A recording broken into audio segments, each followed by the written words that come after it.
नमस्कार, आप देख रहे हैं भारत सत्ता लाइव। मेरे साथ हैं एडवोकेट अली साहब। इनको हाल ही में नियुक्त किया गया है लातूर शहर के एमआईएम पार्टी के प्रेसिडेंट इस पद के लिए, जिलाध्यक्ष इस पद के लिए। मैं उनसे बात करूँगा। थोड़ा सा मैं मराठी का स्टूडेंट हूँ, हिंदी अल्फाजों पे थोड़ा आप मराठी तो आप हिंदी अल्फाजों पे थोड़ा सा तवज्जो ना दीजिए तो बेहतर रहेगा। मेरे साथ अली साहब हैं, मैं उनका भारत सत्ता के स्टूडियो में बहुत बहुत स्वागत करता हूँ। अली साहब से मैं एमआईएम की यहाँ की परिस्थिति, आने वाले चुनाव किस तरह से वो फेस करने वाले हैं, इन सब चीज़ों पे बात करने वाला हूँ। सर, स्वागत है भारत सत्ता में आपका बहुत बहुत। सबसे पहले तो आपको बहुत बहुत मुबारकबाद, आपको जो जिम्मेदारी दी है। सबसे पहले मैं आपके लिए एक सवाल करना चाहूँगा। चंद महीनों में चुनाव हैं, महानगर पालिका का जो कॉरपोरेशन का चुनाव होने वाला है सामने है। उम्मीद है कि वो वक्त पे होंगे। इस सिचुएशन में एमआईएम पार्टी की स्ट्रेटजी क्या रहने वाली है, खास करके इस दौर में कि मुझे लगता है कि अभी भी आपका शहर में काफ़ी सारा संगठन उतना मजबूत नहीं है चुनाव लड़ने के लायक, मुझे पर्सनल लगता है। तो मतलब क्या कहते हैं उसे, ग्राउंड रियलिटी क्या है और किस तरह की आपकी स्ट्रैटेजी रहने वाली है? नहीं, ठीक है, आप जो कह रहे हैं आपको ये सही लगता होगा, लेकिन सारी पार्टियां हैं, सारी पार्टियां अपने उम्मीदवार उतारेंगे, सारे पार्टियों के लीडर्स आएंगे, बोलेंगे कि हम अच्छे हैं, हमको वोट दो। हर पार्टी का उसको हक भी है वोट मांगने का। लेकिन हमारा ये मानना है कि कई बरसों से ये लोग यहाँ पर राज कर रहे हैं और ये लातूर ज़िले में कुछ अल्पसंख्यक बहुल एरिए हैं, जैसा कि उदगीर शहर है वो अल्पसंख्यक बहुल है, लातूर शहर है वो अल्पसंख्यक बहुल है, औसा है अल्पसंख्यक बहुल है।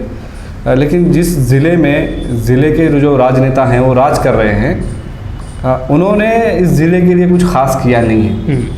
यहाँ पे अल्पसंख्यक रहते हैं। मुझे ये बताइए कि अल्पसंख्यकों के कितनी स्कीम्स हैं जो इन्होंने यहाँ पे लागू की हैं। कई इलेक्शंस सिर्फ शादी खाना, कब्रस्तान, हॉस्टल इसके नाम पे चलते हैं। मैं छोटे से आज मेरे बाल सफ़ेद हो रहे हैं, मैं यही सुन रहा हूँ कि शादी खाना, शादी खाना, शादी खाना, कब्रस्तान, गर्ल्स हॉस्टल। तो कई इलेक्शंस निकल जा रहे हैं, लेकिन सिर्फ छोटी चीज़ के लिए ये शादी खाना, कब्रस्तान ये हमारे मुद्दे नहीं है। शादी खाना नहीं भी रहा तो हमारे शादियाँ होने वाले, कब्रस्तान नहीं भी रही तो दफन होने ही वाले, उसमें कोई शक की बात नहीं। हमारे जो नीड्स है, हमारे बच्चों को एजुकेशन की ज़रूरत है। हमारे पास एम्पिरिकल डेटा है कि भारत में सबसे ज़्यादा अगर कोई फ़िलहाल पिछड़ा है तो मुस्लिम्स हैं। राज्य सरकारों के पास डेटा है। पिछले कांग्रेस और राष्ट्रवादी कांग्रेस ने मुसलमानों को 5% रिजर्वेशन और मराठों को 16% रिजर्वेशन की बात की।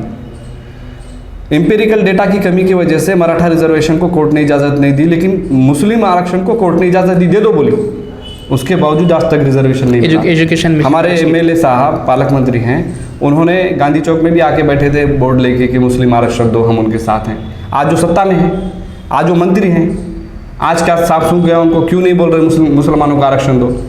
उनके पार्टी के लीडर जाते हैं मराठा आरक्षण की बात करते हैं, राष्ट्रवादी पार्टी के लोग जाते हैं मराठा आरक्षण की बात करते हैं।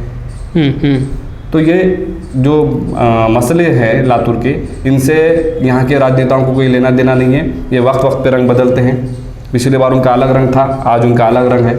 और डेफिनेटली हम पूरी ताकत के साथ लातूर ज़िले का हर इलेक्शन फाइट करने वाले हैं। अच्छा, आप कह रहे हैं कि संगठन उतना मजबूत नहीं है, आप 8 से 10 दिन में देखिए जो लहर एमआईएम की रहेगी ना, शायद वो किसी की लहर नहीं रहेगी। आप इतने कॉन्फिडेंट हैं? हाँ, कॉन्फिडेंट है। अच्छा, आने वाली चुनाव की बात चल ही रही है, आपका मुकाबला सीधे सीधे काफ़ी बाहुबली लोगों से होने वाला है। एक तरफ अमित देशमुख हैं जिनके पास बहुत बड़ी विरासत है सियासत की, आज खुद मिनिस्टर भी हैं। उनके अलावा संभाजी पाटिल नीलंगेकर हैं, उनके पास भी काफ़ी बड़ी विरासत है और वो लास्ट टाइम वो भी मिनिस्टर रह चुके थे। इन सब बाहुबलियों के बीच आपकी छोटी सी पार्टी, जिनका यहाँ पे कुछ ज़्यादा सा वजूद आज तो नहीं है, किस तरह से आप इस इलेक्शन को फेस करने वाले हैं? यकीनन आप सही कह रहे हैं कि यहाँ पे बहुत बड़े बड़े बाहुबली हैं, लेकिन इतने बड़े बड़े बाहुबली रहने के बावजूद भी आज तक लातूर के पानी का मसला हल नहीं हुआ। 40 साल से यहाँ पे कांग्रेस पार्टी का राज है, उससे ज़्यादा ही होगा। यहाँ पे शिवराज पाटिल चाकुरकर साहब रहे, शिवाजी साहब नीलंगेकर साहब रहे, हाँ, विलासराव जी देशमुख साहब रहे, अभी अमित देशमुख साहब हैं, हाँ, पीछे में संभाजी राव पाटिल साहब थे। इतने बड़े बड़े बाहुबली रहने के बावजूद भी अगर सिर्फ वो लातूर के पानी का मसला हल नहीं कर सकते तो उनको बाहुबली कैसे बोल पाएंगे? हाँ, तो मुझे नहीं लगता। अवाम सबसे बड़ी बाहुबली है, पब्लिक सबसे बड़ी बाहुबली है। वो जिसको चाहे सर पे बिठाती है, जिसको चाहे तख्त पर बैठाती है और जिसको चाहे वक्त पे तख्ते पे बुला सकती है। तो बहुत इन्होंने राज कर लिया है, यकीनन वो बड़े होंगे, लेकिन पब्लिक सबसे बड़ी है, मैं ऐसा मानता हूँ। अच्छा, अली साहब, आप कह रहे हैं कि 8-10 दिन में आप एक लहर लाएंगे, लेकिन मैं आपसे ये पूछना चाहूँगा, काफ़ी सारे गट तट हैं आपके अंदर भी, अभी जो हाल ही में देखने मिला है। इन चीज़ों को आप किस तरह से टैकल करेंगे? इन सब लोगों को एमआईएम के एक पतंग के नीचे, एक धागे के नीचे लाने के लिए आपकी क्या स्ट्रैटेजी रहेगी, और क्या ये पॉसिबल है? क्या लगता है आपको? नहीं सर, हमारे पास कोई गट तट नहीं है। अच्छा। आप अगर आप है तो आप बता दीजिए, मैं आपको बता सकता हूँ दूसरे पार्टी में कितने गट तट हैं, भाजपा में कितने गट हैं। नहीं, वो तो हर पॉलिटिकल पार्टी में रहते हैं, हर पॉलिटिकल पार्टी में गट तट रहते हैं। हमारी पार्टी में नहीं है सर। अच्छा, आप बता नहीं सकते? अच्छा, हाँ, अगर है तो बताइए। बिल्कुल हमारे पास गट नहीं है, और उसीलिए सबसे ज़्यादा मजबूत पार्टी हमारी ही रहेगी। कोई गट नहीं है हमारे पास। अच्छा, चलो, आपने तो डिनाई कर दिया कि कोई गट तक नहीं, अच्छी बात है, ऐसा ही हो। दूसरा एक सवाल ये रहेगा कि लास्ट इलेक्शन भी आपकी पार्टी ने लड़ा था यहाँ से, और असद साहब खुद यहाँ कुछ दिन जमे हुए थे, उन्होंने पैदल रैलियाँ भी की।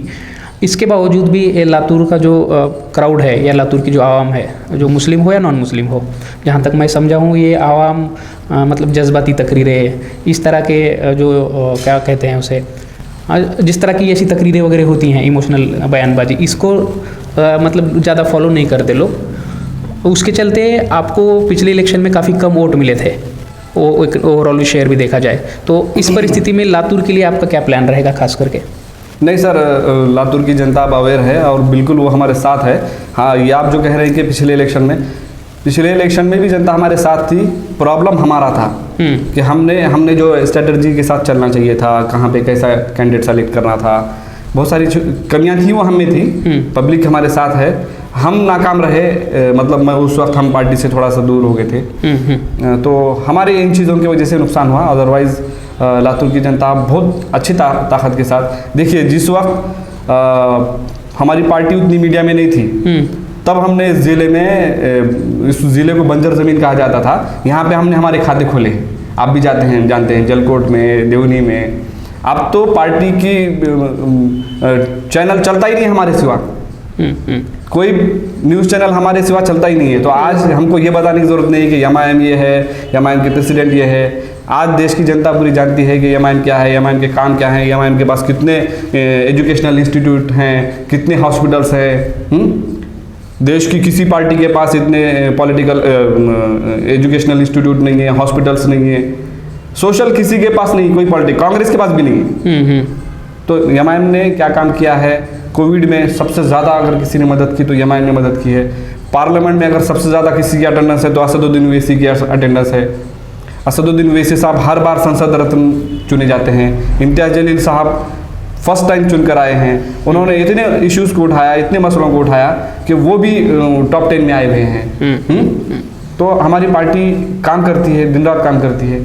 कोई सीजनेबल नहीं होता कि इलेक्शन के सामने आएंगे लातूर को, फिर बाद में 4 साल चले जाएंगे, ऐसा हमारे पास नहीं है सर। अच्छा, और एक मेरा दूसरा ये सवाल था, लातूर के लिए आप क्या स्ट्रेटेजी लेके आने वाले हैं? आने वाले जो महापालिका कॉरपोरेशन की इलेक्शन है, क्या स्ट्रेटेजी से आप इलेक्शन फेस करने वाले हैं लातूर के? उससे पहले मैं एक और सवाल करना चाहूँगा। जैसा कि आपने कहा कि हम काफ़ी काम कर रहे हैं, हमारी पार्टी की दखल ली जाती है, एग्री, लेकिन साथ ही में सेकुलर पक्ष ये कहते हैं कि आप वोट कटवा हैं या बीजेपी की बी टीम वगैरह हैं। तो इस एंगल को आप कैसे देखते हैं? हाँ ठीक है ना सर, कांग्रेस कहती थी कि शिवसेना कट्टरवादी पार्टी है, हिंदूवादी पार्टी है। कांग्रेस और राष्ट्रवादी कांग्रेस उनके साथ कैसे मिल गए? तो ये नाचना है, आंगन टेढ़ा है, ऐसा कुछ नहीं है। वोट कटवा अगर हम होते तो हिंदूवादी पार्टी शिवसेना को हम हरा के जीतते नहीं। औरंगाबाद में हम खासदार हैं, किसको हराए हुए हमने? कांग्रेस में तो दम नहीं है। हम हराए बीजेपी को, हम हराए शिवसेना को। तो कांग्रेस और राष्ट्रवादी कांग्रेस में दम नहीं है। जहाँ पे हम नहीं है वहाँ पे वो चल रहे हैं, समझो। जहाँ जहाँ हम जाएंगे वो वहाँ पे नहीं चलेंगे। हमको ऐसा लगता है, क्योंकि देखो कांग्रेस कई बरसों से औरंगाबाद में थी। कब तक थी? जब तक हम नहीं थे। अब हम हैं, कांग्रेस है नहीं है। अच्छा, क्योंकि उसमें दम ही नहीं है। हमारा मुकाबला डायरेक्ट बीजेपी और शिवसेना से है। अच्छा, तो आप कह रहे हैं कि कांग्रेस बी टीम है, आपको ऐसा कहना हाँ है? बिल्कुल है। आप अगर वोटिंग अगर ले लेंगे तो आपको पता चल जाएगा कौन है वोट काटने वाली पार्टी कौन है। औरंगाबाद में कितने वोट लिए उन्होंने? हमारे तो 60,000, 70,000, 80,000 वोट है। हमारे डॉक्टर गफ्फार कादरी साहब को 80,000 वोट है। कांग्रेस को कितने हैं? 20,000। तो वोट कटवा कौन है? अच्छा, जो मेरा दूसरा सवाल था, लातूर के लिए क्या स्ट्रेटेजी लेकर आप उतरने वाले हैं? सर, लातूर में बहुत ज़्यादा इश्यूज़ हैं। लातूर आज इतने बरस हो गए लातूर ज़िले को बनकर, लेकिन आज भी लातूर के कई एरिया हैं जहाँ पे ना रोड है, ना नाली है, ना स्ट्रीट लाइट है, ना पाइपलाइन है। अगर आप कहें तो मैं आपको हज़ारों एग्जाम्पल दे सकता हूँ। मैं भी जानता हूँ, हज़ारों एग्जाम्पल दे सकता हूँ मैं आपको। आज भी लातूर किसी देहात से कम नहीं है। लातूर के कई एरिया ऐसे हैं जहाँ पर अपन चप्पल पहन के नहीं जा सकते हैं। चप्पल हाथ में लेना पड़ता है, कैरी बैग पहन के जाते हैं। कई एरिया आपको ऐसे बताता हूँ मैं जहाँ पे घरों में कैरी बैग के पैकेट सला के रखे हुए हैं। बारिश आई, चप्पल हाथ में लेना, कैरी बैग पहन के आना। तो लातूर के हाल बहुत बुरे हैं। लातूर में बहुत सारे एरिया ऐसे हैं जहाँ पर कोई सुविधा नहीं है। कचरा उठाया नहीं जाता, स्ट्रीट लाइट नहीं है, पानी की लाइन नहीं है, रोड नहीं है। कितने स्कूल से मुझे बताइए? कुछ नहीं है सर, कोई सुविधाएं नहीं है। अगर आप इस एरिया को अगर फोटोज लेंगे और डाल देंगे लातूर, तो ऐसा नहीं है। लातूर इतना छोटा नहीं है, लातूर बहुत बड़ा है, लेकिन कोई सुविधाएं नहीं है। इन सुविधाओं को लेके, इन असुविधाओं को लेके हम इलेक्शन लड़ने वाले हैं। और ये लोगों ने जो इस्तेमाल किया है दलितों का, मुसलमानों का, इनके एरिया आप देखिए सर, दलितों के, मुसलमानों के एरिया जुड़े हुए हैं। आप कभी देखिए वहाँ की हालत कैसी है। तो इन्होंने कुछ काम नहीं किया है, इसलिए जो काम इन्होंने नहीं किया वो काम हम करने के लिए महानगर पालिका में पूरी ताकत के साथ उतरेंगे। तो मतलब बेसिक इश्यूज़ को लेकर आप जाएंगे, ना कि जज्बाती जो एमआईएम का स्टाइल है उस स्टाइल से न जाते हुए? नहीं सर, जज्बात कोई नहीं आता सर। मुझे तो कई लोग ये बोलते कि भाई एमआईएम के सभा में सर बगैर वोट के लोग थे, नौजवान थे, उनका मतदान में भी नाम नहीं है। ठीक है, अगर हम उनको अगर भड़काए भी तो उनसे वोट तो नहीं मिलने वाला, क्योंकि उनका नाम मतदान में है ही नहीं। तो ऐसा नहीं है, लोग भड़काओ भाषणों से वगैरह कोई, अच्छा भड़काओ, सही बात बोलने को आज की कंसेप्ट क्या है मालूम आपको? अगर किसी ने सही बात बोला तो भड़काओ हो गया, किसी ने अगर किसी की पोल खोल दिया तो भड़काओ हो गया। सही बात बोलने को भड़काओ बोल रहे हैं, चलते रहेगा, कोई बात नहीं उसका। अच्छा, तो विकास के मुद्दे पे आप आने वाला चुनाव लड़ेंगे? बिल्कुल। आने वाले वक्त में जो चुनाव होने वाले, अपन खास करके लातूर शहर की बात करेंगे या डिस्ट्रिक्ट की बात करेंगे, तो लास्ट टाइम आपका काफ़ी सारे लोगों से अलायंस था, तो आने वाले समय में अलायंस देखने को मिलेगा या एमआईएम इंडिपेंडेंट लड़ेगी, क्या रहेगा? आज की तारीख में तो हम एबल हैं सेल्फ फाइट करने के लिए। अच्छा, अगर पार्टी की तरफ से, पार्टी के अध्यक्ष की तरफ से, खासदार इम्तियाज़ जलील साहब की तरफ से अगर कोई आदेश आता है या कोई पार्टी हमसे अप्रोच होती है तो हम बात करेंगे, समविचारी पार्टी। लेकिन हम अकेले लड़ने के लिए सक्षम हैं। कोई अल्टरनेटिव आपके दिमाग में नहीं है फिलहाल? नहीं, लोग अप्रोच हो रहे हैं, लेकिन अभी हमने सोचा नहीं है, वो बात हम ऊपर रखेंगे। अच्छा, अगर वहाँ से अगर बोलते हैं कि करिए तो बिल्कुल हम साथ में करेंगे, लेकिन हमको आज की तारीख में तो किसी की ज़रूरत नहीं है हमको किसी पार्टी के साथ जाने की। आउट ऑफ पॉलिटिक्स अगर आपसे पूछा जाए, आज के तारीख में वोट चुनाव होते हैं, आपको क्या लगता है कि कौन सी पार्टी मेजर रहेगी और एमआईएम का मतलब क्या, या ना एमआईएम किस स्टेज पे पहुंचेगी?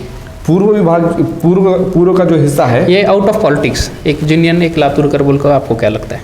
मैं आपको बता रहा हूँ ना कि पूर्व के हिस्से में कांग्रेस, राष्ट्रवादी कांग्रेस को हम पैर भी नहीं रखने देंगे। अच्छा, पूर्व के हिस्से में। बाकी अब क्योंकि आप आउट ऑफ पॉलिटिक्स बोल रहे हैं इसलिए बता रहा हूँ मैं आपको, क्योंकि वो जो हिस्सा है, वो हिस्सा सिर्फ वोटिंग के वक्त लोग वहाँ पे आते हैं, नेता लोग, बाकी 5 साल कोई आता नहीं होते, 4 साल होते। तो उस एरिया में तो कांग्रेस और राष्ट्रवादी कांग्रेस का हम खाता भी नहीं खुलने देंगे, हमारी कोशिश है। अच्छा, मतलब कम ज़्यादा 5 प्रभाग हैं, 20 लोग होंगे, तो 20 और वहीं से कांग्रेस लीड पे है, तो आप बोल रहे हैं कि 20 में आप उनको 0 पे रखेंगे? हाँ बिल्कुल। सच्ची में पॉसिबल होगा? पॉसिबल हो ना हो, हमारी कोशिश है, और बिल्कुल हमने जहाँ जहाँ पे कोशिश की है उसमें कामयाब है। अब जलकोट में मैं आपको बताता हूँ, जलकोट में जो हमारे पास कैंडिडेट थे ना, वो कैंडिडेट्स को हमारे पार्टी का नाम भी नहीं आता था। लोग बोले थे अरे ह्यांच्या कॅन्डिडेटला पक्षाचं नाव येत नाही, पक्षाच्या अध्यक्षाचं नाव येत नाही, उगा हुल्लडबाजी कर। हमने एक सीट जीते, दूसरी सीट एक ललिताबाई गायकवाड़ जीते और एक सीट थी, वो भी दलित समाज से थी हमारी बहन, वो सिर्फ 2 वोट से हारी। अच्छा। देवनी में भी यही था, सबके पास यंत्रणा है, इनके पास क्या है, सिर्फ बच्चे हैं, यंत्रणा नहीं, ऐसे ही बोले। वहाँ पे भी हम एक सीट जीते। इसको हराए हमने, कांग्रेस को हराए। तो हर एक को हक है अपनी बात रखने का, हम भी रखते हैं। कोई इसको मजाक समझे, अच्छा है, अगर वो मजाक समझते हैं तो हमारे लिए अच्छा है, सीरियस लेते हैं तो वो भी तैयारी करेंगे। अच्छा, मतलब दलित मुस्लिम जो वोट बैंक है, जो पूर्व लातूर में बोल रहे हैं आप, सोशल इंजीनियरिंग का आपका प्लान है? जी जी। तो ये थे हमारे साथ एडवोकेट अली साहब जिनकी हाल ही में एमआईएम के प्रेसिडेंट, डिस्ट्रिक्ट प्रेसिडेंट के चयन हुआ है। आने वाली इलेक्शन में एमआईएम किस तरह से फेस करेगी, हमने इस पर इनसे जानने की कोशिश की। इन्होंने बेतोड़ सवालों के जवाब दिए हैं। हमारी ढेर सारी शुभकामनाएं इनके साथ और इनके पार्टी के साथ रहेंगी। डेमोक्रेसी में एक हेल्दी विरोधक रहना भी उतना ही ज़रूरी है, और उम्मीद करता हूँ ये इतने कॉन्फिडेंट हैं तो इस आने वाले वक्त में लातूर को एक एटलीस्ट अच्छा विरोधक तो मिलेगा, जिस वजह से एटलीस्ट लातूर सामान्य आम लातूरों के जो इश्यूज़ रिजॉल्व हो सके। आपको भारत सत्ता के स्टूडियो में आने के लिए आपका बहुत बहुत शुक्रिया, धन्यवाद।